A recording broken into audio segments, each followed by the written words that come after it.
alalam paasewul $9,000, donc un peu moins wala un peu plus de 5 millions de francs CFA ak alal bi ñu wax moom la liggéey boobu laaj.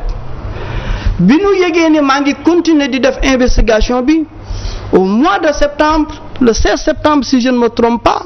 à 15h45 heure de Hong Kong ñu dissoudre compagnie bi. Qu'est-ce qui se passe? Les dernières informations bi ñi ma ambassade bi mettre en relation may liggéey ak ñoom ils m'ont dit que ni kooku dafa mel na benn oto bi nga xam ni dañ ko créer oto bi dañ ko yëkkati ni que da ngay jóge point A pour dem point B, mais boo yegsee point B rek boo yebbee marchandise bi dañ ko war a détruire. Special Purpose Vehicle, SPV loolu la ko américain di woowee, SPV, Special Purpose Vehicle.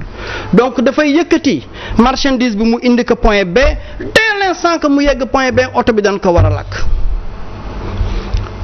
Lu waral précipitation ba parce que il fallait ni détruire compagnie bi parce que nous monter compagnie et tout, le maillon faible seen dispositif bi c'était la compagnie enregistrée à Hong Kong parce que Hong Kong du paradis bokkul ci paradis yi.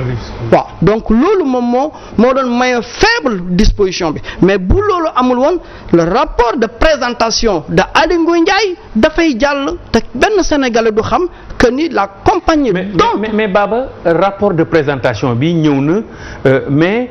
après rapport bi am na ci ay sociétés yoo xamante ni taxawal nañu leen. Frank Timis comme ni nga ko waxee ak coréen bi tas nañu Petrotim Asia,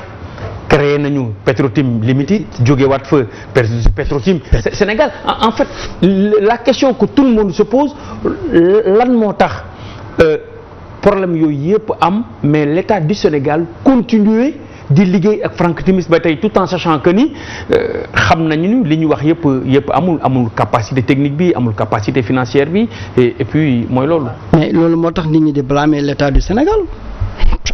L'État du Sénégal sur ce dossier pour kenn mënu leen défendre. Un journaliste sérieux, un journaliste honnête mënu leen défendre sur ce dossier. Dafa bare légèreté. Comment une compagnie créée le 19 janvier 2012 de signer un contrat avec l'État du Sénégal représenté par Petrosen 2-3 jours avant la création même de la compagnie. Donc de leen signer contrat ñetti fan après ni dem ni sos ko. Ça c'est la version officielle. Ça ce sont les documents yi moo ko wane. Mais qu'est-ce qui s'est réellement passé? Au fait compagnie bi contrat bi kenn signé wu ko le 19 janvier 2012. Le contrat a été signé au mois de mars 2012. Bi ñu demee ba réaliser ni attention contrat bi ni ñu ko signé kat ci diggante ñaari tour yi te un candidat en l'occurrence le président actuel Macky Sall moom moo menacé woon ni bépp contrat bu nu mës a signé ci ñaari tour yi jëm ci mbirum pétrole bu ñëwee daf koy dénoncer. Maintenant pour éviter que président bi kii di ñëw bu dee ñàkk nañu élection yi wala bu dee élection yi président bu bees ñëw na kii di ñëw kat dafa ndara annuler li nu mel ni nañu changer date bi si nañ ko jëlee mois de mars pour delloo si que mois de janvier pour que mu bañ a nekk ci entretour bi mais on est le 17 ici on est le 19 ici biñ koy indi et le ko ñu teg si le 20 ils l'ont amené le 17 mu jéggi 19 bi. Voilà ce qui explique que ni ñu ni on a signé un contrat pour une compagnie qui n'a pas encore été créée mais au fait ça a été signé au mois de mars mais delloosi bi moo ëpp léegi ci loolu lan moo ci responsabilité Aliou Sall bi nga xam ne ñu ngi koy tudd ci scandale bi nga xam ne ni nga ko waxee moo indi coow Sénégal ba tax tey ñuy wax pétrole di wax gaz. xam nga c'est moom lay wax toujours man la le premier responsable c'est Aly Ngouille Ndiaye c'est clair et net waaw dig moom bu dee dañu bëgg ku ñuy convoquer di kii rek nañu convoquer seen patron c'est clair amul beneen explication maintenant responsabilité Aliou Sall nañu gis ci document yi moom moo représenté Petrotim Aliou Sall bi coow li jibee tamit moom moo génn moom mu wax maintenant compagnie boobu nga xam ni sos nañ ko ba mu nekk Petrotim moom mu toogal ko fi bi coow li jibee moom moo ñëw devant de la scène di expliquer d'accord président Wade nee na Aliou Sall dañ ko jox 30% du pétrole sénégalais bon c'est un que j'ai rencontré il y a quelques heures c'était aussi un politicien qui parlait mais 30% du pétrole sénégalais kenn joxu ko woon Aliou Sall bu dee dëgg rek nañu wax parce que Petrotim au fait ñaari bloc yooyu la amoon Kayar et Saint-Louis donc le 30% du pétrole sénégalais nekkul ci bloc yooyu du moo nekk ci bloc yooyu donc parce que bare nañu ay bloc yu dul jeex donc ça c'était l'homme politique qui parlait de toute façon li mu wax li tax na ba loolu mu jóg maintenant lan moo tax ni njorti ni Aliou Sall am na ci responsabilité bi njiitum réewum Sénégal jotee benn lettre bu Tullow Oil bind ki ko bind moo di Awa Ndongo moo doon représentante Tullow Oil fii ci Sénégal entre parenthèses ci lettre bi boo ko lire et c'était un autre dossier bi nga xam ne daf ma intéressé woon parce que dafa ni ministre bi am nañu 30 ans d'existence au Sénégal je me suis aussi dit nan la compagnie pétrole di defee 30 ans ci réew wala compagnie gaz 30 ans ci réew du ubbi ay bunt rek di tëj c'est-à-dire que am na li nga xam ne mu ngi ko doon def c'est après que j'ai su que Tullow Oil mu ngi doon exploiter gaz Sénégal à l'insu des Sénégalais benn Sénégalais yëgu ko ci booru bët Sénégal dem nañu ba doon liggéey dem nañu liggéey ndox Sénélec 30 ans c'est-à-dire du temps maanaam ci jamonoy Abdou Diouf. ci jamonoy Abdou Diouf te kan moo doon seen avocat c'était Madické Niang moom moo doon seen avocat bon donc Tullow Oil bi ñu bindee lettre boobu mu ñëw Aly Ngouille Ndiaye jot ko ñi ni seen représentant bi nekk bi Ghana dina jël Air France dina jaar par Paris après dina ñëw Dakar vraiment pour rencontrer le ministre voire même le président parce que ñoom dañu sentir ni dañ leen trahir ak relation bi na am bi ak nguuru Sénégal yëpp pendant 30 ans ci dossier boobu c'est à partir de là la Aly Ngouille Ndiaye jël lettre boobu daal di koy teg ci table président de la République bi président de la République jotee lettre bi moom rek moo am pouvoir pour ni inspection générale d'État dem leen ngeen defal ma enquête inspection générale d'État bi ñuy dem di defi enquête commencé Petrosen dafa am quelqu'un qui travaillait avec Franck Timis qui était l'ex-directeur de Petrosen un certain Kanouté bi mu jógee Petrosen Franck Timis moo ko jël muy diriger beneen compagnie Franck Timis bu yore woon puis yooyu nga xam ne indi na coow suñu digganteem Sénégal digganteem ak Sénégal mu di Rufisque si la Kanouté informé Franck Timis bi mu informé Franck Timis mu ni ko inspecteur général d'État commencé nañu def enquête ci ñaari licence yi nga xam ne am nga ko entre Saint-Louis et Kayar donc si la Franck Timis daal di ñëw Sénégal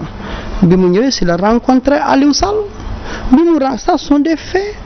bi mu rencontré ak Aliou Sall a dû cuisiner l'oreille de son frère jusqu'à ce que enquête bi kenn xaaratul sax résultat yi man dama jàpp ne président bu yónnee te ni ko yore yaa am boobu pouvoir yónni nga ay inspecteur ñi dem di defi enquête ndaw yi di nga xaar ba nu ñëw pour nga mën a jël décision d'autant plus que rencontre yi nga doon def ak inspection générale d'État parce que lu nit ñi di fàtte du question wu da ngay xaar rapport bi inspection générale d'État daan na ngi ñëw di la jox ay update di la rencontrer ni la toll nañ ci enquête bi nangam et il y avait une rencontre entre les deux inspecteurs généraux d'État Oumar Sarr et Ngalla Samb ñoom toog nañu ak Aly Ngouille Ndiaye ñu leen mais attention il y a maintenant le frère du président de la République gis nga pour leeral ce dossier du pétrole là les inspecteurs qui ont fait l'enquête ñu ngi fii ay sénégalais nañu donc c'est très facile pour les convoquer ñoom seen bopp dinañu mën a wax li nga xam ne wax nañ ko en privé bu dee bëgg nañu réew mi ak Aly Ngouille Ndiaye donc c'est à partir de là qu'on a assisté au fait à l'entrée de Aliou Sall dans le dossier du pétrole sénégalais tous ces gens-là qui parlent de Atepa man maa présenté diw maa présent mais combien de fois la nit présenté nit ñoom ñaar ni say te yëgul nu ko ni ngi takkante mais kon conflit d'intérêt daf ci am président dafa sukkandiku ci présence de son frère pour mën a def li muy def ba coow li nekk fi mais par rapport ak coow li lépp xaalis bi nga xamante ni jot na dugg on nous parle des sociétés yoo xamante ni taxawal nañu ko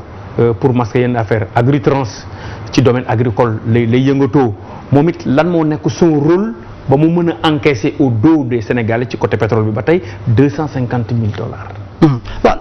là c'est une révélation de la BBC parce que c'est un dossier personnellement qui m'intéresse et maa ngi ci avancé maa ngi ciy liggéey très sérieusement. yaa ngi ci liggéey maanaam da ngay waaj yow tamit comme ni Mayena Jones def wala. bien sûr parce que mais Mayena Jones dina gën a bëgg suñu réew. mën nañu xaar yow tamit. bien sûr documentaire boo xam ne nii comme ni BBC. bien sûr parce que BBC wax na Agritrans ak yooyu maintenant bu dee les résultats de l'enquête nekk na lu am njëriñ je publie mais bu ma gisee ni du lu baax soxlawul ni mislead maanaam du jox Sénégalais yi information bi nga xam ni correctul loolu musiba la parce que nag mbirum pétrole bi dañu toll situation bu doy waar te yéen ñii di yëngu ci mbirum presse xam ngeen ki dara tey jii les grandes maisons de presse ñoom ñëpp di ngi ñëw Sénégal ñu ngi liggéey ak rajo communautaire yi di am ay émission pulaar di am ay émission wolof enjeu yu am ci dëkk bi il faut que ñëpp dur loolu état bi rek de il faut que ñëpp jóg ci ni protéger ce pays là et les intérêts de ce pays gis nga médias yi mag yi toujours di nga am benn ponkal bu nekk seen gannaaw seen stratégie bu njëkk mooy lan dañuy njëkk ñëw dal ci nguur chèque ko yëngal ko ba mu waaru ba mu xam ne amatul fu mu wéeru mu jubal ci opposition bi dal ci opposition bi décrédibiliser leen bu lu jógee ci opposition bi presse bi fa nekk bi di xool ñu ni njaay doos dafay veiller ci kooku nañuy dem nit ba dootul talati dara ces mêmes gens là ñooy dellu siwaat ci état bi fekk na ni ñu trouver un état faible ni entouré ka nag wër ka nag di exploiter sa réew ci situation yi nga xam ne kenn du ci ñun ñëpp ñooy mujj perdre moo tax mais le but est très clair c'est-à-dire que ñu def dans d'autres pays en Afrique Congo etc. loolu moom mooy seen initiative je n'accuse pas BBC je n'accuse pas je dis que BBC a fait un excellent boulot maintenant c'est le rôle des médias sénégalais ñu ni attention tamit BBC bu defee lii bu demee ba def lii ñun tam mën nañu def nu mel na moom mais en même temps en protégeant ce pays là. Baba soo waxee loolu dina ma jaaxal. parce que avant BBC. ku mel ni yow. am na ci ay sorties yoo nga xamante ni. def nga ko. ñun aussi tamit dans les coins les plus reculés du Sénégal. ci en dehors du pétrole bi zircon bi ak fer bi ci fara bi. def nañ ci ay communication yoo nga xamante ni. les gens dañu def sur l'oreille. est-ce que nekkul ne l'État du Sénégal est regardant par rapport ak liy jóge ci bitim réew. ci certaines presse boobu nga xam ne dañu am doole. au détriment de gars yi fi nekk. c'est clair est-ce que nekkul ni ñooñu la ñu gën a déglu. mais que un Baba Aïdara bi nekk un Sénégal. mais c'est clair Ndiaye c'est clair. tey jii bi BBC waxee si la DIC commencé di convoquer nit ñi te pourtant depuis 2012 ni ngi ciy wax donc c'est ça le malheur au fait donc le mal dafa commencé ci bopp bi ba ci suuf jógewul ci suuf jëm ci kaw mais ci bopp bi la commencé. parce que tey jii procureur de la République keroog bi mbir mi ne tal ni John depuis 2012 mënoon na jël ay responsabilités la preuve en est que dégg ngeen lu patron OFNAC bi wax d'autant plus que moom enquête am boobu muy wax sax dinaa ci poser waaye question te mu wax na ko pour que le gars là procureur bu defoon lu mu waroon def. Pourquoi je dis ça OFNAC déplacé wu nañu fekk si ma aux États-Unis j'ai quitté Washington ñëw rencontrer leen à New York 7 heures d'horloge ma toog ak ñoom ñi jël ma benn bi ñu paree def PV bi dañ ni ma mënoo ko signer en dehors du Sénégal pour que mu mën a nekk lu légal lu nu mën a utiliser. boobu c'était avec Nafi Ngom Keïta. avec Nafi Ngom Keïta 7 heures d'horloge ci bés boobu laa wax enquête yi y avait un rapport de l'inspection générale d'État bu ñu demee seen PV yi dinañ ko ci gis benn ci inspecteur dafa ne ma c'est extraordinaire il a fallu que ni ñëw ba États-Unis pour ni xam ni y avait un rapport de l'inspection générale d'État sur ce dossier ñooñu bi ñu ñibbisee ñi ma enquêtoon ñoo ñëpp jóge nañu OFNAC nekkatuñu OFNAC bu ku bees ki ñëwee ni moom présenté na dossier présenté na procureur bi mais man j'ai pas signé te dañ ni woon personne clé là ci dossier boobu moi j'ai pas signé. donc dossier incomplet nga jàpp ne moom la remettre dossier incomplet la. mais ci dossier boobu ba tey bi ñu jógee États-Unis Nafi Ngom Keïta ak délégation ma àndaloon ña nga doon dem. Londres. lan lañ fa doon uti ak it comment ça s'est passé foofu ci écho yi nga fa am. waaw parce que man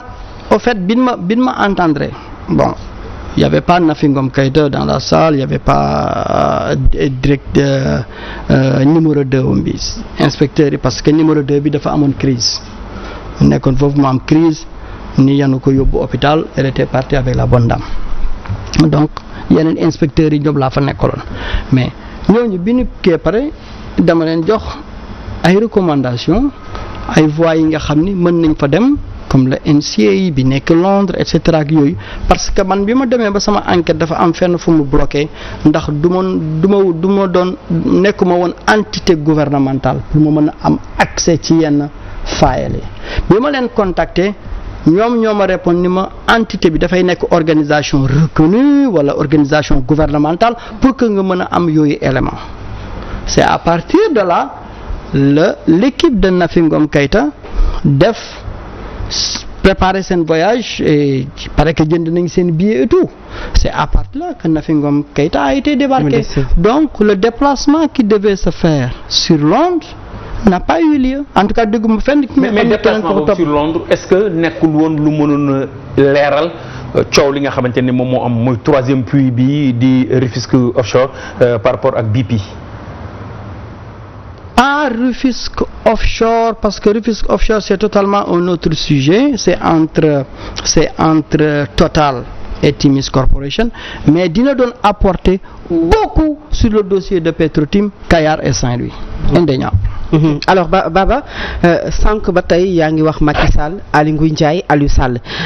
fan ngay teg Abdoulaye Wade bi nga xam ne doomam Karim Wade moom moo signé contrat bi en 2012.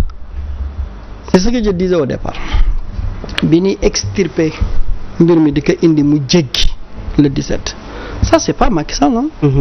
c'est pas le gouvernement de Macky Sall parce que dañuy waxante dëgg dañuy waxante dëgg les responsabilités sont partagées quand même dans ce dossier du pétrole parce que le contrat bi ñuy wax a été signé bien avant la création de la compagnie ce n'est pas le gouvernement de Macky Sall c'est Karim Wade qui l'a signé Karim Wade moom moo ko signé donc bu ñu sukkandikoo ci papier yi officiellement le 19 janvier mais au fait ça n'a pas été signé le 19 janvier ça a été signé au mois de mars mun ko extirper di ko génne ci mois de mars bi moom moo ëpp mu jéggi le 19 janvier ni mu jéggi le 17 le 19 janvier mu dem ci le 17 donc 3 jours avant la création de la compagnie mu dem ci le 17 ça c'est pas le régime de Macky Sall maintenant code pétrolier bi dafa am lu mu wax muy booy signer bu ñu lay jox licence kenn rek moom moo la mën a jox licence mën nga signer un contrat avec le ministre mën nga signer un contrat avec le directeur de Petrosen mais kenn rek moo am pouvoir jox la licence pétrole mooy le président de la République suite à un décret et ce décret a été signé le 19 juin 2012 et le 19 juin 2012 le président de la République du Sénégal c'était Macky Sall et c'est toujours Macky Sall. te boobu Macky Sall amoon na prérogative remettre en question wala en cause li nga xamante ne moom mooy booba décret ndax looloo taxoon mu ne nañu ko saytu te defu ko donc nga jàpp ne yow dañu ko def exprès kon signé loolu nga xam ne moom mooy contrat bi. waaye basé sur un faux rapport de Aly Ngouille Ndiaye. mais est-ce que du sànq wax nga ko lu tax ñu signé parce que Aly Ngouille Ndiaye bu waxee comme ni nga ko waxee. Les donnes ont changé parce qu'il y a le frère du président. C'est Aly Ngouille Ndiaye qui l'a dit. Donc quelque part l'ancien premier ministre Abdoul Mbaye qui dit qu'il a été trompé mais est-ce que légèreté boobu mën nañ ko nangul un ministre de la République surtout ci dossier bu mel ni alal ju bari di ci dugg. xam nga c'est sa communication qui a posé problème. Certains me disent que il n'était pas humble d'autres me disent que ni xëy na nu mu ko waxee moom moo baaxul mais au fait mënoon na ko expliquer d'une manière très simple indi nañu am nañu équipe gouvernementale la bu bees te loolu mooy li am nañu ñi nga xam ni moom nañuy liggéeyal mu di ministres yi ñëw nañu def nañu présentation président signé na ko moom mu contresigné ko. Je crois que le président signé man premier ministre mu ne ma toog ni duma ko contresigné parce que d'autant plus que service yi waroon def enquête yi ñooñu def nañu enquête yi mais lu mu waroon wax dès le départ moo di defuma enquête au fait Abdoul Mbaye n'a pas fait d'enquête c'est ça la vérité. bu dee dama def enquête deful enquête c'est pas vrai deful enquête li am moo di Abdoul Mbaye que je respecte très bien Abdoul Mbaye bi mu demee ba génn ci nguur gi fekk coow li bare na moi j'avais tous les documents. Le document dont il parlait que Mamoudou Ibra Kane moo ko jox man maa ko envoyé le groupe Futurs Médias parce que j'étais dans le groupe. Tout à fait. Donc bi Abdoul Mbaye génne ci gouvernement bi dafa waroon wax ni c'est très simple bi ma génne ci gouvernement bi après j'ai vu que ni attention il y a un document qui circule publié par tel mais document bi ma ko xoolee ma gis ni lu authentique la parce que Abdoul Mbaye c'est lui-même qui m'a appelé bi ma joindre ma ne ko effectivement ma envoyé encore le document ci email am donc mënoon na ba bi mu gisee loolu nag il faut le respecter quand même parce que il a eu le courage d'écrire le procureur ni que kat attention man kat bi ma nekkee ci nguur gi am na lu ma signaloo am na lu ma contre signaloo te bin ma ko contre signaloo bi may toog ci taabal bi bu doon amoon naa information yii ma am tey gannaaw bu ma génnee ci kii bi du ma ko signé kon kat defal enquête bu dee sax am na daan yu ñu teg sama kaw nga tekk na mais lan la Sénégal yi bëggati nit ku dem ba ni nangu ni moom signé na li nga xam ne ci information bu fausse mais je crois que ni def na wax na lu mu waroon wax quand même. Thierno Alassane Sall nag parce que comme ni ñu waxee Abdoul Mbaye aussi tamit mënuñoo wax ci coowal pétrole tudd Thierno Alassane Sall moom tamit dégg nañu ko mu wax ni ba mu gisul lu mu xam la démissionné. waaw te gis je crois que ni c'est quelqu'un quand même qu'il faut féliciter dans ce pays là waaw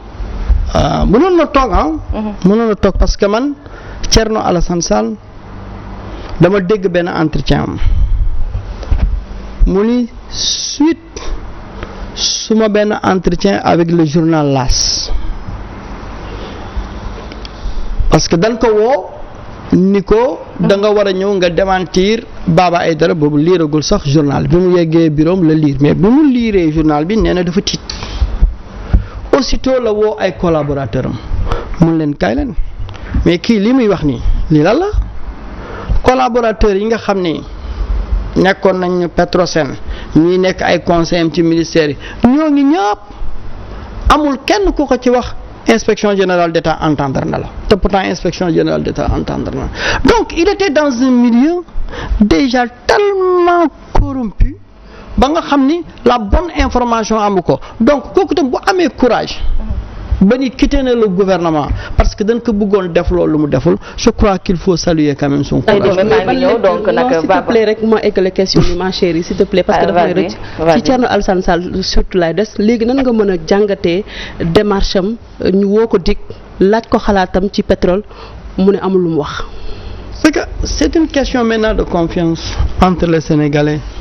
et sa justice, entre les Sénégalais et les gens yi nga xam ne tey ñooy mën a yooyu enquête mu di DIC mu di police bi question de confiance moom moo amatul c'est-à-dire que dañ leen gëmatul. mais est-ce que du c'est un couteau à double tranchant parce que tamit mën nga dem DIC def déclaration yoo xamante ne nii mën na la topp à l'avenir wala lan moo tax. il faut juste être honnête devant des personnes assermentées qui représentent la justice qui représentent les intérêts de cette nation il faut juste être honnête wax leen li nga xam ne wóor na la lu am la tâtonnement bi nga teg ko fële amul la benn njëriñ parce que da nga bëgg rek pour mbir mi leer da nga bëgg rek pour alalu Sénégalais yi bañ a sànku mais sois honnête surtout wax rek li nga xam. ok donc Baba man damay ñëwaat rek un peu ci ñi nga xamante ni ñëpp dañoo laale ci affaire de pétrole bi te booba léegi rek dañuy daal di dégg ki nga xamante ni mooy Aliou Sall ba tax na sax mu daal di démissionner ak lépp li nga xamante ni rek actuellement dafa nekk en jeu ndax il a pas eu raison de dire que dafa am acharnement ci nitam. acharnement parce que xam nga mbir mi dafa dem ba nga xam ni politique tam dugg na ci. bon ci terrain politique nañu nekk ko ci nekk foo mën a abattre sa nit di sa adversaire di nga ko abattre mais nous étant journaliste ñun dañuy yem rek sur les faits ci documents yu ne am yi ci travail bi nga xam ni def nañ ko léegi acharnement bon Karim Wade peut dire que dana acharné wu ci moom Abdoul Mbaye bi ñu topp ni affaire jabaram ak kii nangam mën na wax dafa am acharnement keneen ak keneen Ousmane Sonko ñi nga xam ni dañ ko jëlee ci liggéeyukaayam ak li Sénégal dépensé ci moom yëpp ki jàngam ci formation kooku mën na wax waxu acharnement donc acharnement ku ci nekk rek ak ni ngay entendre acharnement mais les faits sont là. Il y a l'implication du frère du président dans le dossier du pétrole sénégalais. Il y a la mauvaise communication de l'État sur ce dossier et l'implication de l'actuel ministre de l'Intérieur qui est censé organiser les élections au Sénégal. Mauvaise communication maanaam nan la gouvernement bi waroon waxee. gouvernement bi nu mu waroon waxee mooy li may wax depuis en 2012 bring everything on the table nañu indi yëpp ci table bi ñu waxanteeg Sénégalais yi. ñun kat bi di ñëw dañ fi fekk contrat ñun kat bi di ñëw kat lii nañ fi fekk kon ñun tam bi ñu signé bi ñu demee ba gis ni njuumte bi am na nañ ko leeral benn yoon et on avance on était à 3 mois après l'arrivée de Macky Sall au pouvoir c'était très simple mais malheureusement ñi def que débat politique bu ñu invité nit ñi ci débat yi c'est entre des hommes politiques des gens yi nga xam nañ ci mbirum pétrole. mais c'est que Baba li ñuul ci mbir mi mooy les véritables acteurs du pétrole au Sénégal nanguwuñu ci wax et puis on nous dit ak gëstu yu ñu def am na benn lobby boo nga xamante ni même bu Sénégal jëndee toq pétrole sax ñoom am na benn pourcentage boo nga xamante ni dañ ci am et ils sont là di seetaan di ànd ak ñun di def nii alors que xamuñu c'est-à-dire en fait est-ce que du ñooñu ñoo waroon a éclairer la lanterne des gens par rapport ak li ngay wax nii. parce que yow boo defee investigation dafa am fu muy yem man su ma ko defee dafa am fu muy yem keneen ak keneen bu ko defee dafa am fu muy yem au-delà de limite bi nga xamante ni fa la journaliste bi war a mën a yem est-ce que les anciens yi nekkoon Petrosen ñi nga xamante ni c'est des experts en la matière est-ce que ñoom ñoo war a expliquer véritablement les contrats ak les tenants et les aboutissants ngir nit ñi mën ko xam. xam nga loolu moom mooy coow li c'est-à-dire que ni dafa am ñi nga xam ne intérêt personnel bi nañu gën a jiite que intérêt wu réew mi maanaam comme ni ko président waxee woon la patrie avant le parti mais malheureusement ñooñu seen intérêt bopp nañu gën a tal je vais te dire par exemple. coow yi bi mu fi bare Frank Timis jóge na Angleterre di dàqanteeg Samuel Sarr fii ci Dakar mënul teg bët Samuel Sarr réer ko te pourtant ñoo ngi ñëw ni bu ngeen xamu leen dara ci pétrole bi ñoom fu ñu jàngee pétrole dàqanteeg Samuel Sarr c'est-à-dire boobu bëgg na gis Samuel Sarr di ko daw ci dëkk bi lan moo taxoon mu bëgg ko gis mais parce que ni xam na ni Samuel Sarr dafa am ci yu bare yi nga xam ni dugal na ko ci te jaarul yoon mais c'est ça la vérité au fait donc dafa am yi nga xam ni dafa jiitu woon. donc Samuel Sarr aussi ci nit ñi nga xamante ne bokk nañu ci li indil Sénégal bu dee coow la. ak mbir mi ngi ci digg bi kon moom it. mais Samuel Sarr moo indi Frank Timis fii ay ñoom Atepa ñii di wax yëpp dañuy wax rek. il a dit devant les micros. ay Samuel Sarr moo fi indi kii Samuel Sarr ci boppam moom moo ànd nag ñu mel ne ñoom Kanouté ni dem ci foraay Franck Timis l'a aussi dit mu ni Samuel Sarr ku bëgg réewam la ku xam nu ñuy liggéey ak yooyu la. Aliou Sall sa première sortie bi muy démentir Maître Wade lan la waxoon Aliou Sall dafa ni Edy Wang bi mu ñëwee ci moom ni ko pour que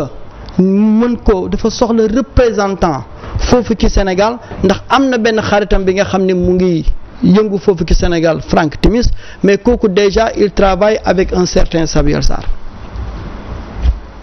Aliou Sall moo ko wax toog nañu RTS bi coow li jëmee RTS vidéo ci ëpp daf ko dindi ci première sortie wu Aliou Sall loolu Aliou Sall moom moo ko wax Franck Timis bi mu ñëwee entretien bu mu defee ak yenn journaux yi mu waxaat ko mooy bi fi premier ministre di menacé naan ku fi diffamé wala ku fi wax loo xamul dinañ la arrêté ak ni dërëm génnul ci échange yi kooku génn ñëw ni que non man fay naa 10 millions fay naa nangam pour am licence bi kan moo waxul woon dëgg c'était le premier ou les autres c'est Birahim Seck non dafa am li nga xam ne dafa am quand même. alors yow mi nga xamante ne boobu ba tey peut-être bokk nga ci nit yi njëkk a am flair bi yàggu ko wax depuis 2012 2014 surtout nga ciy wax est-ce que pare nga tey pour dem wuyu ji division des investigations criminelles ak naka nga gisee procédure bi appel à témoin. mais pourquoi may répondre à la DIC. depuis 2012 dañu soxla toutes les personnes qui ont des informations depuis 2012 maa ngi ciy wax faalewuñu ma il faut que BBC wax ci ni soogay ñëw di woo nit ñi non nañu woowaa BBC. moi je pense mais est-ce que li tamit nekkul occasion yow lépp loo ci xam. nga wax ko je l'ai dit man lépp lu ma xam wax naa ko. ñi dem dig ñëpp li ma wax ak li ma publier ni ngi yenu dem jox dig. d'accord naka nga gisee procédure bi naka nga ko gisee. c'est faux c'est départ comment. xam nga bu fekkee ni procureur dafa bëgg def enquête dëgg-dëgg du def depuis quand le procureur commence di def appel à témoin il a fallu ce dossier du pétrole pour que mu def appel à témoin mais am na ñu mëne woon ay enquête ba noppi nag mu ngi fi bien que man dinaa poser wu question ci li nga xam ne moom la Seynabou Ndiaye Diakhaté wax mais l'inspection générale d'État ñaari inspecteurs yi defoon enquête ñu ngi fi mais c'est aussi simple que ça soxlawul di sonnal le monde la. d'accord sànq ñu ngi wax acharnement mais bari na tamit lu ñuy dégg ci ñu nekk ci pouvoir bi ñuy wax mbirum manipulation nee nañ ce sont des forces obscures tapis dans l'ombre ñuy manipuler ñeneen ñi ñuy wax ci pétrole bi loo xamante ne ni dara wóoru leen ci am na sax ñuy wax ni ñiy coow yëpp dañ leen léser ci yenn contrat yi mën naa wax Tullow Oil. waaw Tullow Oil au fait que moi je trouve que Tullow Oil kenn bu dee dañ ko léser ci contrat yi moom daal. li ko métti mooy contrat de confiance d'abord bu mu amoon ak nguuru Sénégal liggéey ak moom ay ati at nga xam ni kenn newu fi woon mu liggéey ak ñoom ay ati at dem ba nga xam ni parce que nag dafa am fu nit ñi di jaawale dañuy nekk naan Tullow dafa fayoon 3 millions de dollars non Tullow fayul 3 millions de dollars nit ñi tam dañuy wax rek xamuñu Tullow dafa am fu mu doon liggéey dafa am fu mu yemoon mais radar bi dañu dem ba jéggi frontière bi ñu ko jox parce que booy def 3D ay hélicoptères yeeg yooyu ni gis ni kat fii kat ragal nañ ni am na mooy profond yi ni dellu si ci nguuru Sénégal ni ko waaye ñun de d'accord ñu ngeeg fii waaye fii ci gannaaw am nañ fa soxla ndax yaakaar nañu am na lu fa nekk si la leen Karim Wade wax ne non yéen déjà liggéey bi ngeen waroon def ci kanam jotu leen ko def vous kon da ngeen ni am na amende bu ngeen ni fay te amende boobu fayagul leen nu ko mais amende boobu balaa ñuy waxante nañ leen jox leneen na ngeen fay amende boobu ba noppi. amende boobu mooy waxu fay bi ñuy dégg bi amende la bu leen Karim Wade imposé woon bi ñu defee paiement boobu gouvernement actuel dañu yaakaar ni Karim Wade dafa jël xaalis bi def ci poosam ndax Tullow moom moo wax jox na nguuru Sénégal 3 millions de dollars yi mais la méconnaissance de Karim Wade de comment marche l'administration sénégalaise loolu moom moo ko sonaloon parce que xaalis boobu bi mu ñëwoon dafa waroon dem ci trésor public Karim Wade nañ ko verser Petrosen mu jaar ci compte bi nekk bi New York ñëw ni logé ko ci compte bi nekk bi Paris donc demul ci poosam mais c'est-à-dire que circuit bu mu jaar fu mu dem compte bu mu dem foofu moo doon place am ci trésor public la dem mais la preuve en est que bi ñu defee enquête ci affaire CREI bi gis nañ ni au fait sàccul xaalis bi jëlul xaalis bi mais ñàkk xam administration sénégalaise bi ni muy doxee loolu moom moo ko dugal ci li ni mel ba nga xam ni yóbbu nañu xaalis bi compte bi nga xam ni yóbbuwuñu ko foon. kon manipulation. manipulation bi kon. maintenant la manipulation mbirum pétrole dëkk bu mu jóg manipulation dana fa am compagnie pétrole dinañ ko def médias yi mag yi dinañ ko def mais la preuve élection présidentielle yi ñaata compte Facebook nañu wax moom la ñu créé entre l'Israël partout dans le monde impliqué wu ci élection wu sénégalais man je suis victime li nga xam ni mënuma ko wax sama làmmiñ parce que y a une enquête qui est en train de se passer aux États-Unis man dañu utiliser mon système informatique networking jaarale fa ay information bind def ay documents yu kenn xamul pour encore me faire porter ça bi ma ko yëgee il a fallu que me porter plainte après avant un certain Alioune Gueye bi daan bind sur le dossier du pétrole ce gars-là dañu dem bureau ñu toj ko yóbbu ordinateur am mais qui l'a fait c'est pas l'état du Sénégal ça dinañ ci dellu soit parce que xam nga nag journal bi dafa daal di jot donc il est 23h dañuy dem rek jëli le flash des informations daal di dellu soit ci plateau Sen Show pour la deuxième partie léegi lay doon.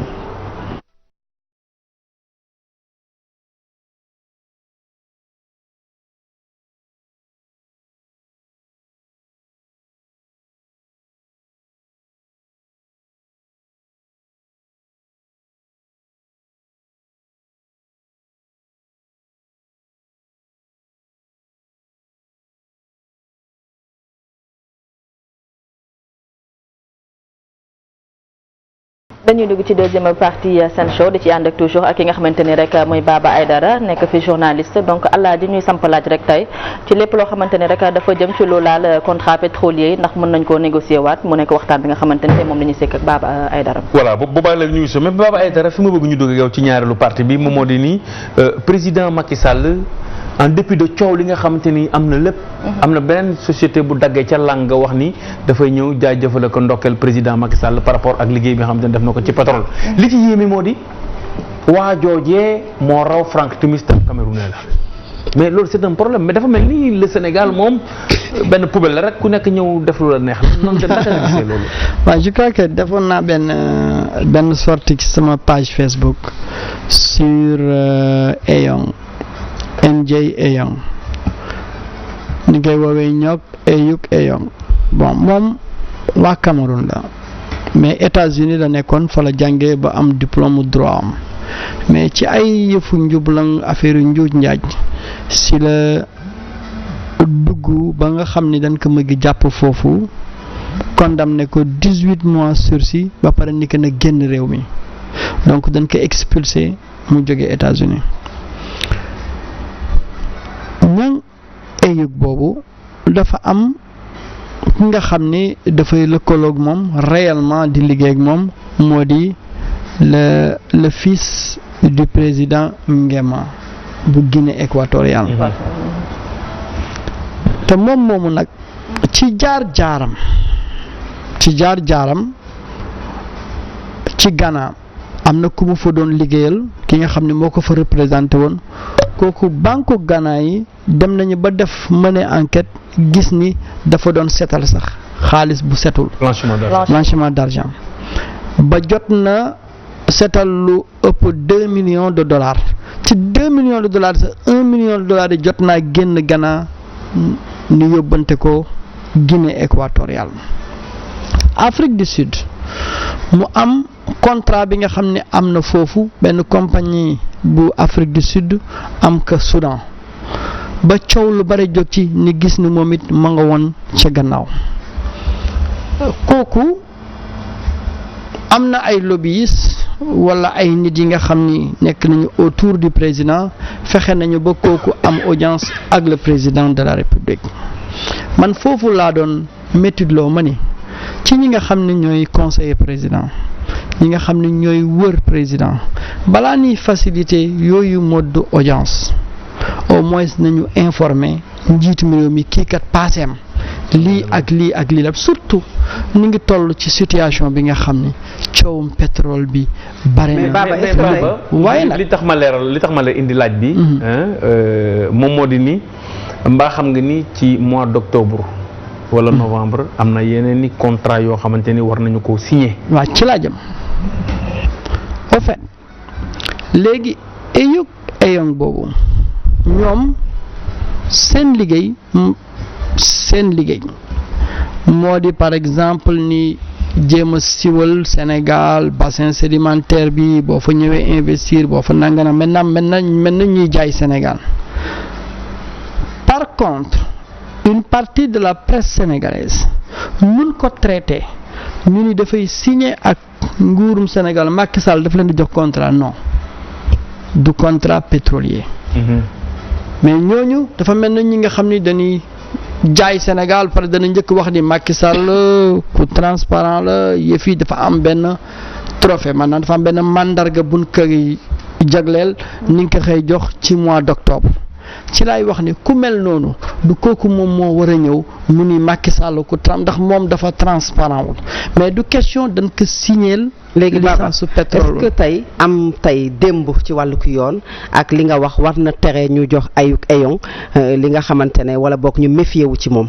waaw si loolu laay wax ni ma ni ñi nga xam ne ñooy wër président xam nga président du moom mooy dem di wuti audience di tase ak eyong c'est-à-dire que ne eyong am na ñu ko ñoo doxal loolu ñooñu am na ñu nu contacté ba balaa ne yegg ci président mais ñooñu bu ñu defoon seen liggéey waroon nañu xam ni kii ak situation bii Sénégal toll ak coow pétrole fi mu toll kii du kuy toog ak. mais ndax xalaatoon état ñëpp xam nañ ne dafa am information yoo xamante ne ñu nekk ci dëkk bi duñu ko am état bi nan la mën a seetaanee noonu même si ay conseillers am yeggalewuñu ko mais le président Macky Sall ak ñi ko gën a jege waroon nañu xam information yooyu ndax yow da nga gis ne kon dañu ko def exprès wala ba tey xamaguñu li nga xamante ne moom moo nekk ci dossier waajooju ngay wax te mu nekk avocat moom mooy rigueur bi ma lay wax bi xam nga boo nee l'état en tant que tel kenn kii dafa nekk ci kaw rek moo di président de la république bi te président de la république balaa nga yegg si moom dafa am ci bànqaas yu bare yoo jaar ci ministère bi wala ci conseil bu ñu waxee ci mbirum pétrole parce que rencontre boobu même le ministre du pétrole qui apprend vite mu ngi fa woon donc mu ngi fa woon ci rencontre boobu donc ñooñu yaakaar naa ne amoon na benn minimum de recherche buñ ko defoon rek dinañu xam ni kii kat attention nañu def nànk ndax ci coow lii ñu toll nii du ko war a dem di toog ak président donc l'état en tant que tel mooy ñi nga xam ne dañu nekk ci conseiller wër président donc loolu je pense que du président moom moo koy def toog di seet ni kii di ma kiiwal nangam am na ñi nga xam ni nommé nañ leen choisir nañ leen ñoom nooy conseiller ñoom ñoo war a aar président ba la nga xam ne balaa muy yegg ci moom ñoom daan ko dékku man foofu laa gis. mais ku nanguwul def enquête de moralité ci say mbiru bopp. booy fal ay nit du am enquête de moralité est-ce que keneen ku jóge fële yor ay milliards am di nga nangu def enquête de moralité ci moom est-ce que du degré de corruption bi ni mu nekkee Sénégal moom moo tax nos dirigeants ne sont pas regardants par rapport ak loo nga xamante ni mën nañu jëmale ci kanam. am nga contexte bi ni nekk au fait que président de la République je ne pense pas que dina dugg ci mbirum corruption ak EYOC honnêtement parlant je ne pense pas mais c'est-à-dire que ni dafa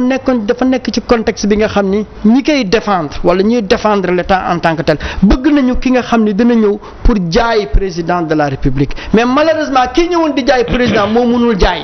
ndax paaseem ndax jaar-jaaram moom moo setul donc ñooñu comme nee nañu dañuy décerner président de la République ci transparence ci mbirum hydrocarbure ni lii ñaan bu nangu la coow li ñuy toppee fii ni nangam yéen kat yéen a ngi luubal alalu askan bi ci mbirum hydrocarbure mbootaay jóge fële ni ñun kat bi ñu seetloo lépp gis nañ ni président bi ku transparent la ñoom dañuy wax rek ñaan bu nangu la donc soxlatuñu xalaat leneen indil nañ ko président de la République mais malheureusement nit ki moom moo dul nit mën a setal nit au fait. ci code 98 code pétrolier bu njëkk ba wax nga ni code boobu déjà écarté na Franck Timis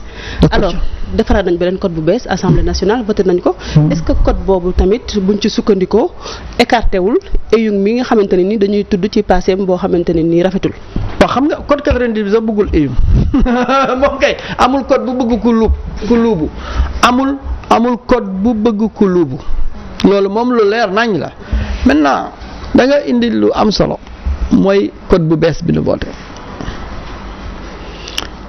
code bu bees bi dox ni voté ko mooy Sénégal ci mbirum pétrole léegi proven la proven boo koy dégg ci mbirum pétrole moo di léegi nangu nañ ni waax yi suuf si alal baa ngi fi code bee ngay den def 98 da nga doon ñaan nit ñi ñëw leen waaye bi nga demee nag ba nga am proven attention léegi données yi dafay changer léegi dootoo wax gars yi ñëw leen mais ñoom ñooy ñëw ñu bousculer wu te loolu moom nga gis nu nu bousculer boo gisee ay Exxon ponkal yooyu ñëw di wut si rek benn teen bu mel ne Rufisque ak yooyu nga xam ni xëccoo la bu tar loolu yëpp nag moo tax nag souvent nag nit ñi dañuy fàtte njëlbeen bi mais la première personne au fait à féliciter sur ce dossier du pétrole sénégalais c'est le président Abdoulaye Wade. Comment? gis nga Wade bi mu ñëwee compagnie yi nekkoon yi fii di taxawaalu jële suñu licence yi di wër di taxawaalu defuñu dara dafa nangu seen licence dem indi benn compagnie bi nga xam ne ma nga fële Australie mu di Far Limited mu jox leen licence Far Limited boobu dem indi ñoom Conoco Phillips dem indi Kern Energy ñoom ñoo njëkk a trouvé pétrole ci Sénégal deuxième dara da ngeen di dégg coow kenn gis fa pétrole gaz nañ fa gis ñooñu Abdoulaye Wade moo leen indi donc am na lu ko wolof di wax xaw ma lan bu lekkee olom daf koy gërëmee bu lekkee olom donc foofu la mbir mi déparé au fait te gis nga keroog jooju biñ koy découvrir moo tax damay dégg souvent nit ngi wax way président bi moom moo ñëw moom moo tax lii kii mais ki joxe licence bi ba indi compagnie boobu recherche bi ngeen moom kay bi ñuy découvrir kay dafa fekk nguur changé na waaye nguur gi fi nekkoon bi ñoo indi parce que keneen ki fi nekkoon ki président bi fa njëkkoon bi nekk Abdou Diouf passé tout son temps à dormir donc ki nga xam ne dem na ba indi ñii ba ñu def découverte bi kooku tam dañ ko war a gërëm ndaxte amoon na audace parce que yombul woon amoon na audace mu daal di indi ñi nga xam ne sax ñooñu seen compagnie sax doon waagi tëj donc ñooñu daf leen ko jox seen sànni tàcc la woon c'est-à-dire que ni bu nu raté woon amuñu dara Sénégal rek compagnie bi day tëj te gis nga bi nu defee découverte bi seen premier ministre tegu ni ki ñetti fan mu yegg si Dakar. d'accord ñu wax ci Africa Oil bi nga xamante ne ñi ngi wax ne dafay am concession wala contrat yu bees lan nga xam ci ñoom. Africa Oil mooy ce que le grand frère là indi léegi au fait dunu compagnie bi nga xam ni réellement dal leen di jox contrat yooyu mais Africa Power whatever turbine wu c'était réellement pour mel na kuy jaay Sénégal ci bassin sédimentaire bi que nit ñi mën nañu ñëw di investir. c'est-à-dire dañu ñëw pour def promotion mais du question parce que boo xoolee sax directeur Petrosen mi ngi wax naan loolu lépp du dikkee état bu Sénégal 50 millions. directeur général bi Guillaume Dawane lan nga xam ci moom ndax moom it comme wax nga ne Franck Timis ay mbiram dafa lëj ki nga xam ne mooy Eyong moom it ay mbiram dafa lëj moom ay mbiram nan la mel. waaw xam nga y a un ami qui est basé à New York il n'est même pas c'est un Africain il n'est même pas sénégalais actuellement am na ay éléments yi ma war a jox ci Guillaume donc comme jotaguma éléments yi. moom it yaa ngi def ay recherches. ci moom waaw incha allah xam naa ni bu ma jotee éléments yi. dinaa ko partager ku ci mel ne Moustapha Diakhaté li mu wax moom mooy Macky Sall bu mu accepté boobu prix maanaam na ko renoncer rencontre bi war a am au mois d'octobre aussi nañu saytu bu baax nañu fay demee yow loolu ban jàngat nga ci am bi nga déggee Moustapha Diakhaté wax loolu. suivre ma Moustapha Diakhaté yaa ma ko wax yëgal nii mais ce qui est sûr man li mu wax noonu ànd naa ci ànduma ci ànd naa ci moo di mën na prix bu mel noonu. dañu war xool ci yan anam nañ koy joxe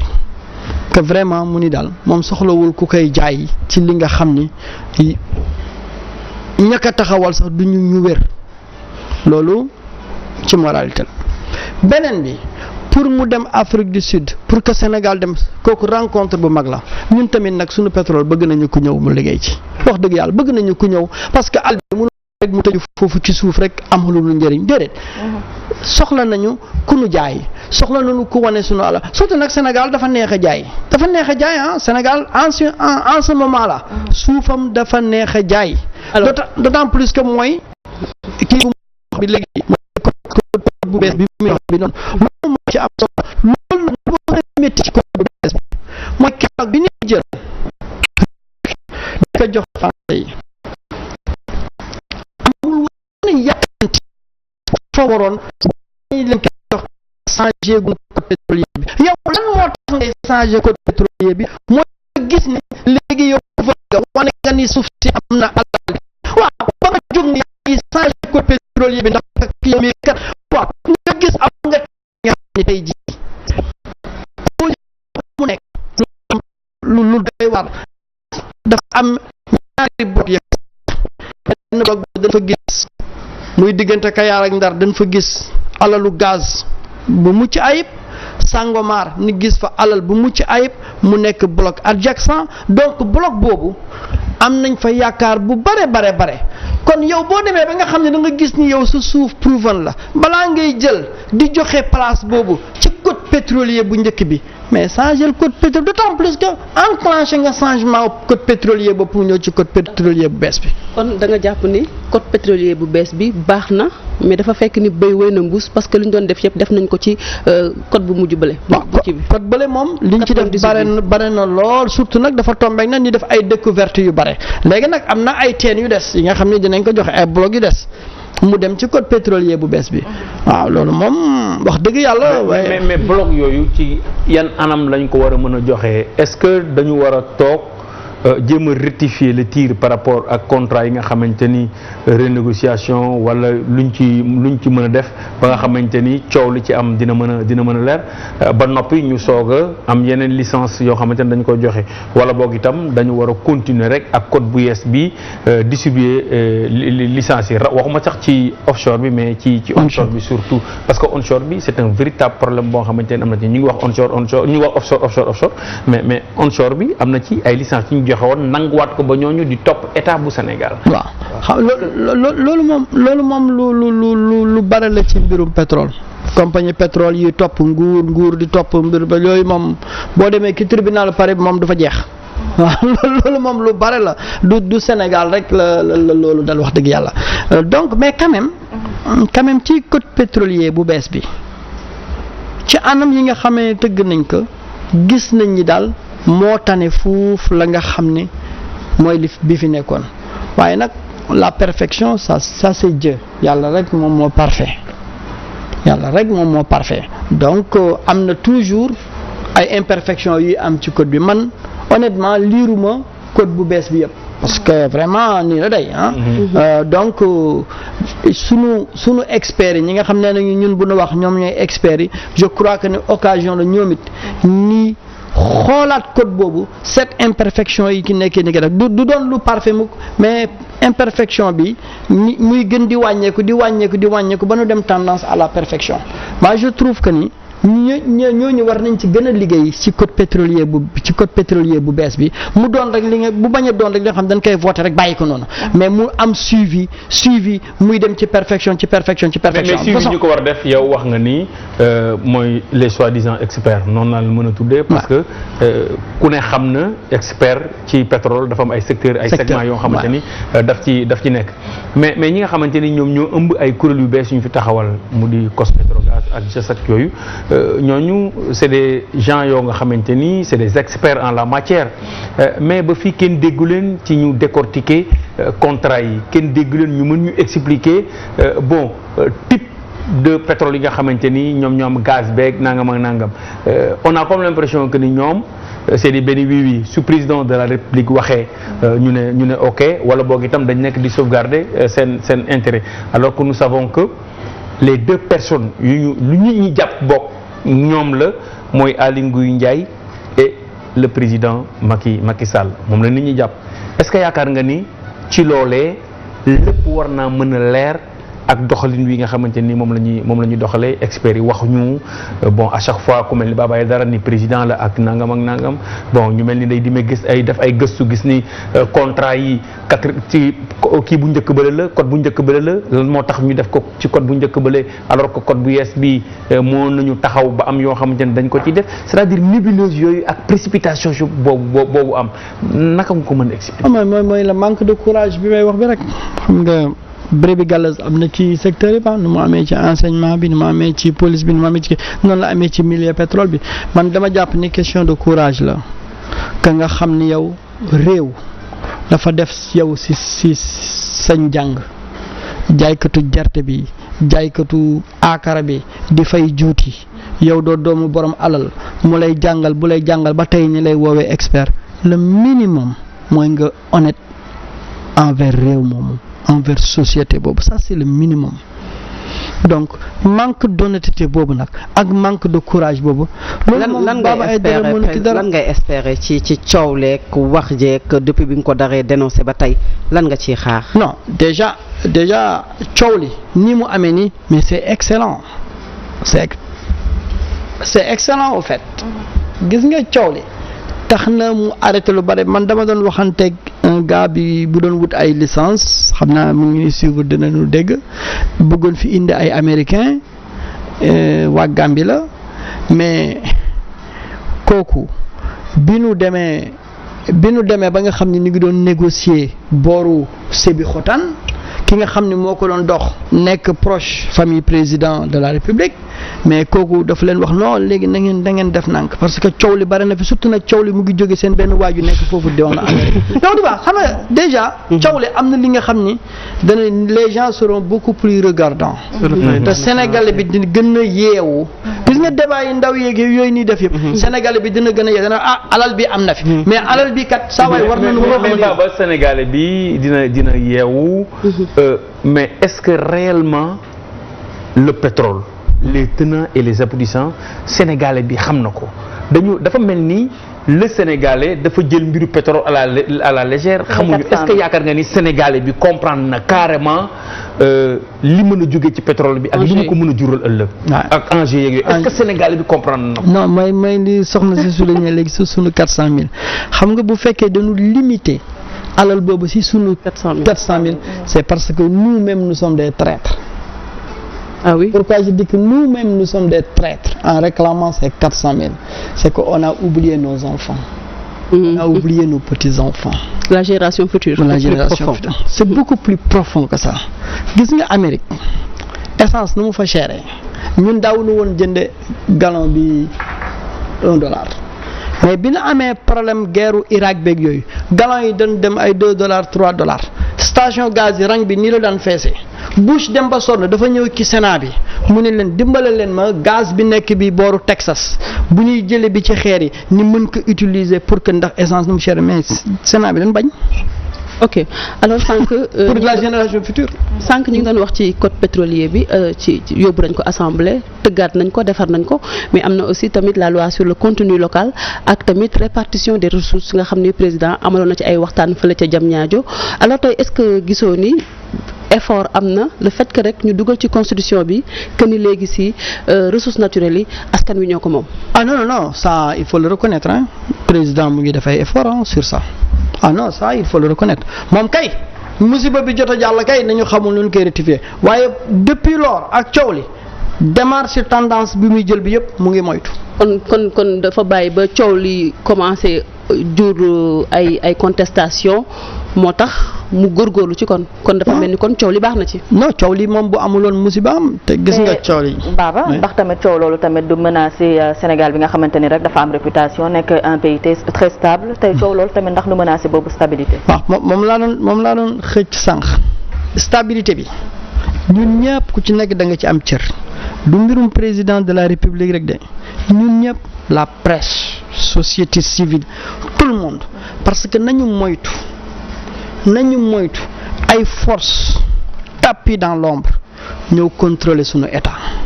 te xam nga nan la ñuy contrôler sunu état dañuy ñëw ne dal ci état bi bu ñu dalee ci état bi ba état bi yolom ñu dal ci société civile bi dal ci presse sénégalaise bi dal ci ñi nga xam ne défendre les intérêts de ce pays dellu si nag ñëw nag accaparer l'état voilà pourquoi et on doit défendre l'état et on doit défendre la société civile, la presse sénégalaise et les intérêts de ce pays-là ñun rek ñoo mën a défendre suñu réew. Ce n'est ni benn média bu mag ñëw def reportage, ce n'est pas ay organisation nous sommes les seuls défenseurs, véritables défenseurs de ce pays-là. te les véritables défenseurs de ce pays-là waruñu nekk des adversaires de l'État, waruñu nekk des adversaires de la société civile, waruñu nekk les adversaires de l'opposition. dañuy nekk une seule famille ni xam ni intérêt bi lii rek la intérêt boobu tant que buñ ko sauvegarder léegi nag politicien bi mën na ko utiliser ni bon pétrole bi ni jéem a fexe Macky Sall def na ci erreur pour ni jéem ni daaneel ko mais tout ce que l'opposition a essayé depuis 2012 pour daaneel Macky Sall ci pétrole bi toutes les élections qu'il a organisées gagné na ko donc kon nañu moytu aussi que ni pétrole bi tamit mu déstabiliser suñu